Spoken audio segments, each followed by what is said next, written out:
네, 오늘 말씀을 가지고 새벽 이슬 같은 주의 청년들이란 제목으로 말씀을 좀 나누기를 원합니다.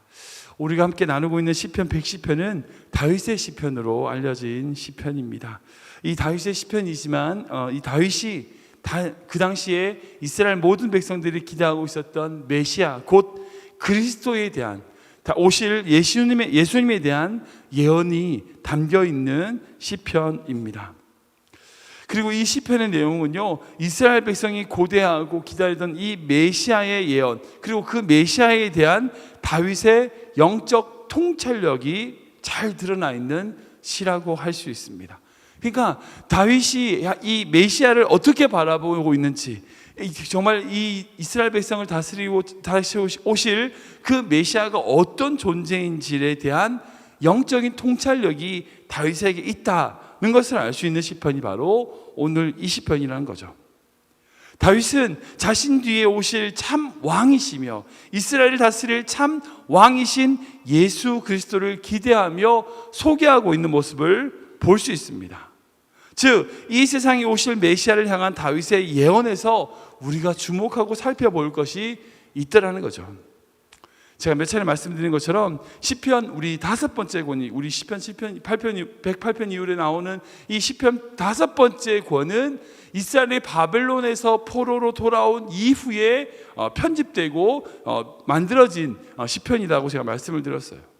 즉, 이스라엘 백성이 바벨론에서 고생하고 어려움을 당하고 눈물 속에서 그 시간을 보냈을 때에 메시아를 얼마나 기다렸을까요?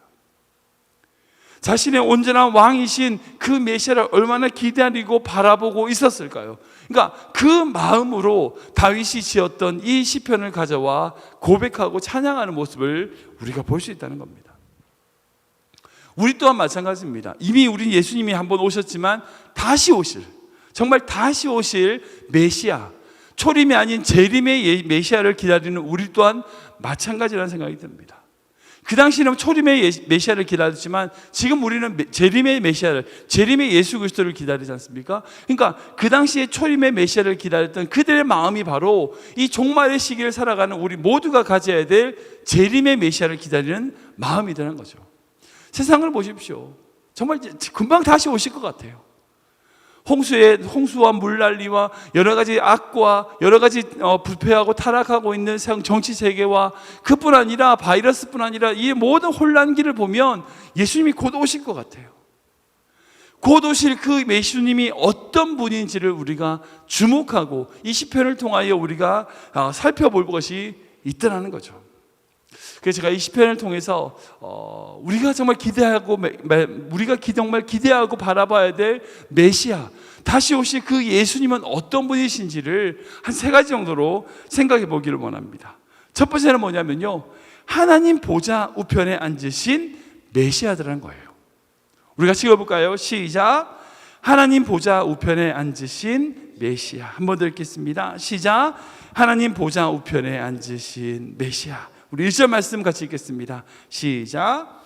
여호와께서 내 주에게 말씀하시기를 내가 내 원수들로 내 발판이 되게 하시기까지 너는 내 오른쪽에 앉아 있으라 하셨도다. 아멘. 지금 다윗이 지금 1절 말씀에 보면 이 메시아를 내 주라고 부르고 있고 이 메시아가 바로 우리 예수님을 가리키고 있다고 우리는 알고 있습니다. 사실 아시겠지만 이 시편 1 말씀이 바로 예수님께서 마태복음 22장의 권위 논쟁에서 바리새인에게 하셨던 말씀이죠. 그러니까 그때 우스갯소리죠. 이제 바리새인들을 놀리시면서 하신 말씀이 다윗이 메시아를 주라고 했는데 어떻게 메시아가 다윗의 자손이 되겠느냐라고 물으셨던 그 인용하셨던 구절이 바로 이 구절입니다. 즉 메시아이신 예수님은 다윗의 자손일 뿐 아니라 다윗의 주인이시다는 거죠. 주님이시다는 거죠. 그리고 주님 대신 그 메시아가 어떤 분이신가? 그 뒤에 보니까 뭐라고 돼요? 내 오른편, 하나님께서 말씀하시길 너는 그 메시아는 내 오른편, 하나님의 오른편에 앉으라라고 말씀하셨던 것을 볼 수 있습니다. 사랑하는 여러분, 하나님의 오른쪽에 앉았다는 것은요, 하나님과 동등한 통치권과 권위와 능력과 영광을 가진다는 의미입니다. 메시아로서 이 땅에 오신 예수님께서는 수많은 고난을 당하셨고 그 놀라운 십자가의 사랑과 은혜로 우리를 위하여 놀라운 사랑을 부으셨어요. 죽으셨어요. 그런데 어떻게 하셨습니까? 3일 만에 부활하셨고 40일 만에 승천하셔서 하나님 오른편에 앉으셨습니다. 우리가 이것을 믿죠. 여기서 하나님 오른편에 앉으셨다는 것은 즉 모든 것을 다스리신다는 것을 의미합니다. 즉 그러기에 메시아이신 예수 그리스도, 다시 오실 우리 주님은 우리의 모든 삶과 우리의 모든 것을 다스리시는 분이라는 거죠. 그래서 다윗은 2절에 이렇게 고백합니다. 같이 읽겠습니다. 시작. 여호와께서 시온에서부터 주의 권능의 규를 내보내시리니 주는 원수들 중에서 다스리소서. 아멘, 아멘. 즉 하나님께서는요, 이 메시아를 원수들이 완전히 그 발 앞에 굴복할 때까지, 즉 다시 오실 때까지, 정말 다시 와서 이 모든 원수, 사단마귀 원수들을 그 발 아래 굴복시키는 그때까지 하나님 오른편에 앉아 이 세상을 다스리시는 왕으로 세우신다는 것을 의미합니다. 사랑하는 여러분, 이스라엘 왕은, 그 당시 이스라엘 왕은 누구였어요? 다윗입니다. 다윗이 이스라엘 백성을 다스리고 있었어요. 그리고 다윗이 이스라엘 백성을 통치하고 있었습니다. 그런데 다윗이 이스라엘 백성을 다스리는 것처럼 세상 사람들은 이야기하지만 그렇게 다스리고 있는 다윗은 뭐라고 얘기해요? 우리를 다스리는 분이 우리 주님이시여, 메시아라는 거예요. 우리의 왕이시며 그분이 우리를 통치하신다는 거예요. 우리의 삶도 이렇게 동일하게 다윗과 같이 고백해야 될 점이 있습니다. 자기가 하는 일이에요. 자기가 하는 일이지만 그 일이 내가 하는 것이 아니라 누가 하는 거라고요? 주님이 하시는 것이라고. 이것이 바로 주님의 다스림을 다하여 이야기하는 것입니다. 여러분들이 헌신하고 봉사하는 거, 여러분들이 하는 것 같죠? 예, 맞아요. 맞는 겁니다. 그러나 그렇게 하는 것이 결국 하나님이 나를 그렇게 하게끔 하신다라고 고백하는 믿음이 되어야 된다는 거예요. 우리를 다스리시는 왕, 우리의 삶을 움직이시고 붙드시는 하나님, 그 예수 그리스도가 바로 우리의 왕이심을 고백하고 우리를 다스리심을 고백하는 것, 여러분 이게 우리의 믿음인 줄 믿습니다. 저는 우리 교회가 그런 교회가 됐으면 좋겠습니다. 어떤 특정의 몇 명의 사람들이 섬기는 교회, 아니 우리 특정의 어떤 조직이 교회를 운영한다, 그게 아니라 하나님이 운영하는 교회, 하나님이 다스리시는 교회, 하나님이 통치하는 교회, 그런 교회가 우리 교회가 되었으면 좋겠습니다. 두 번째로 우리 주님은 어떤 메시아인가?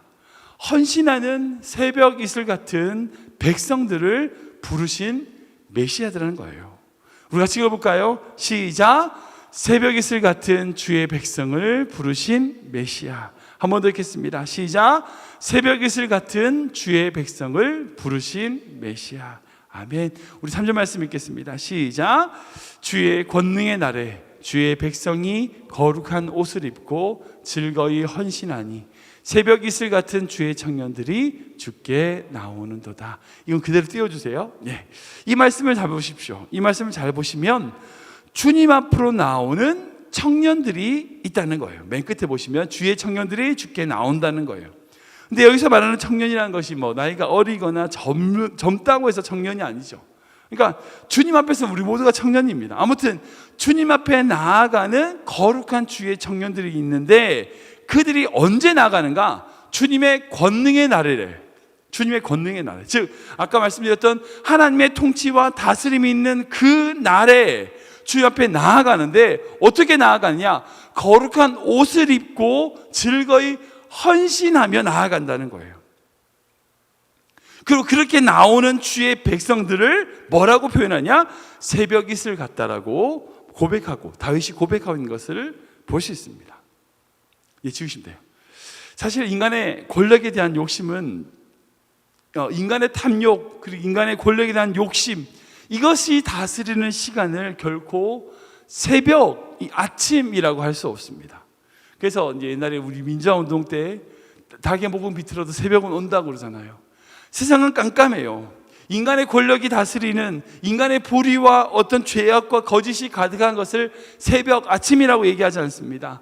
뭐라고 얘기할까요? 주로 밤이라고 그래요. 캄캄한 밤이라고 얘기해요. 그런데 세상은 캄캄한 밤일지라도 주의 권능의 날에 주의 백성들이 주님 앞에 헌신함으로 정말 역사의 새벽, 정말 아름다운 아침을 불러오는 사람들이 있다는 거예요. 즉 새벽 이슬과 같은 사람들이 있다는 거예요. 물론 이제 새벽 이슬은 햇볕이 나면 금방 사그라지고 없어집니다. 하지만 새벽 이슬로 인하여 아침은 더욱 신선하고 빛나게 되는 것처럼 주의 그런 헌신된 백성들, 그런 청년들로 말미암아 이 세상이 더욱 아름다워지게 되더라는 거죠.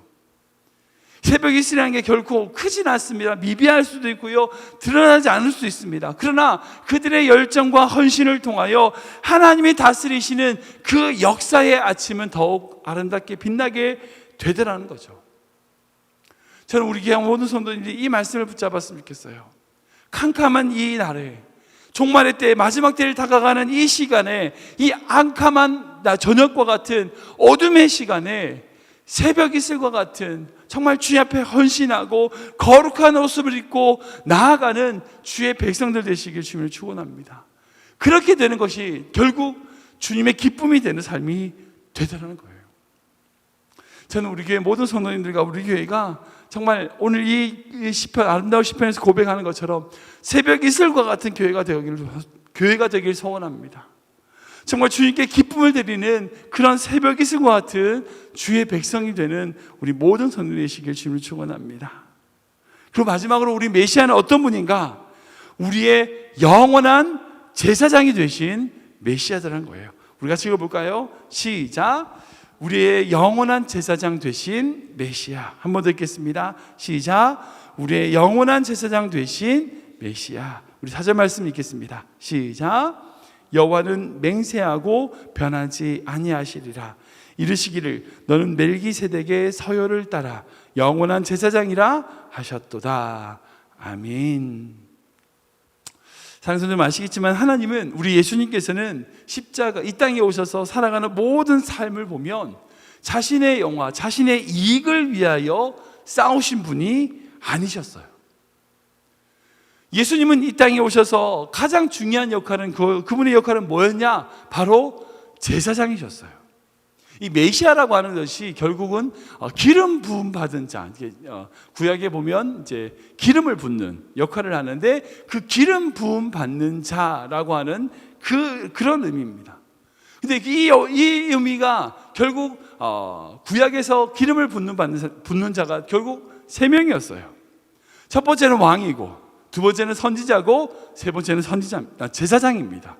이 3명에게 기름을 부어요. 그러니까 예수님이 메시아 되신다고 하는 것은 이 3가지를 다 가지고 계신다는 것을 의미합니다. 주님은 이 땅에 오셔서 메시아로서 제사장의 역할을 하셨어요. 여러분, 제사장이 뭐죠? 제사장은요, 하나님과 사람 사이의 관계를 연결해 주는 분이 제사장이라는 거예요.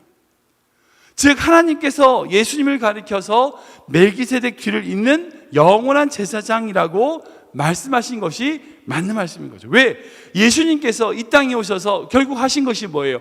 하나님과 인간 사이에 모든 담을 허셨어요. 그리고 하나님과 인간의 모든 것을 연결해 주시는 역할이 바로 예수님의 역할이셨던 거죠. 영원한 제사장의 역할이셨던 거죠. 십자가로 영원한 속죄의 제사를 이루신 영원한 제사장이 바로 우리 예수님이시라는 거예요. 왜냐하면 이 주님께서 자신의 육신으로 영원한 생명의 길을 여시고 누구나 하나님 앞에 나아갈 수 있도록 직접 제사를 드리고 또한 하나님을 뵙게 할 수 있는 생명의 길을, 은혜의 길을 열어두셨기 때문이란 거예요. 그리고 뭐예요? 우리로 하여금 동일한 그 제사장의 직분을 주셨어요. 다 아시겠지만 이제 종교 개혁을 일으켰던 마틴 루터, 그리고 그 이후로부터 기독교, 천주교와 기독교가 갈라지면서 제일 큰 기독교의 핵심과 같은 가치가 있습니다. 그게 뭐냐면 만인 제사장설, 만인 사제설입니다. 이제 종교개혁 이전의 가톨릭은 사제, 즉 제사장이라고 하는 역할을 할 수 있는 사람이 따로 있고 그 제사장을 통해서만이 하나님과 연결될 수 있다고, 하나님께 나아갈 수 있다고 주장을 한 신학이 바로 가톨릭의 신학이죠. 그런데 종교개혁 이후로 개신교로서 우리가 믿는 것은 제일 핵심은 뭐예요? 우리 모두가 다 뭐예요? 제사장이에요. 즉 우리 모두가 다 주님 앞에 나아갈 수 있고, 그렇게 나아감으로 말미암아 또한 하나님과 모든 화평을 이루고 우리가 하나님께 직접 기도할 수 있고 우리의 죄를 용서를 구할 수 있는 기도를 할 수 있는 존재가 되었다는 거예요. 여러분, 이게 사실은 작은 것 같지만 엄청난 변화였습니다. 신학의 엄청난 변화였어요. 근데 놀라운 거, 그뿐 아니라 우리가 다른 사람들을 주님과 연결시켜 줄 수 있는 역할을 우리에게 주셨다는 거예요. 성경에 베드로전서에 이렇게 기록되어 있습니다. 같이 읽어보겠습니다. 시작.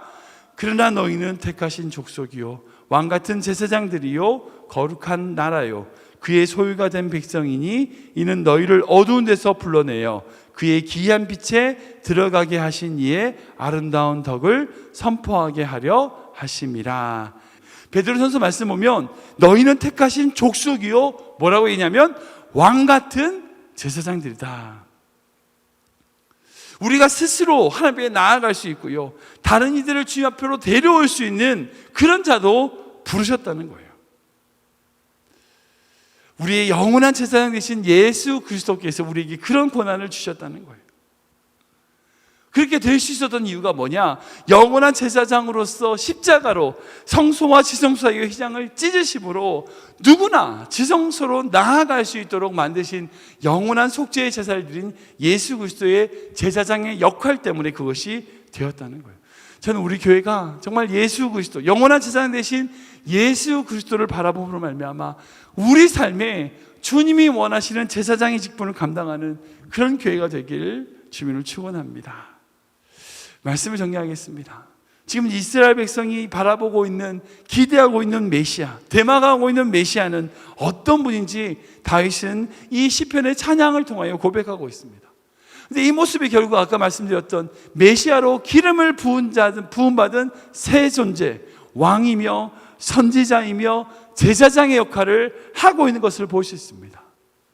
우리를 다스리시는, 하나님 보좌 우편에 앉으셔서 우리를 다스리시는 왕이신 예수님, 새벽 이슬과 같은 주의 백성들이 즐거이 헌신하는 것을 바라볼 수 있는 그런 것을 꿈꾸며 그런 것을 미리 바라보는 선지자와 같은 예수님, 그리고 영원한 제사장으로서 우리의 단번의 제사로 우리로 하여금 주님 앞에 나아갈 수 있도록 하나님 앞에 온전한 생명의 길을 열어주신 영원한 제사장이신 예수님, 그 예수님이 바로 우리 주님이시다는 거죠. 다윗은 지금 이렇게 메시아를 기대하고 있는 그 모습이 바로 신약에 등장했던 예수님의 모습과 일치하더라는 거죠. 저는 이 말씀을 통해서 우리 귀한 성도님들이 우리의 삶 가운데 그 예수님을 고백하고 바라보고 그리고 그 예수님을 찬양함으로 말미암아 우리는 초림이 아닌 재림의 예수님을 기다리잖아요. 다시 오실 예수님을 기대하고 바라보며 나아가는 그런 믿음의 성도님 되시길 주님의 이름으로 축원합니다.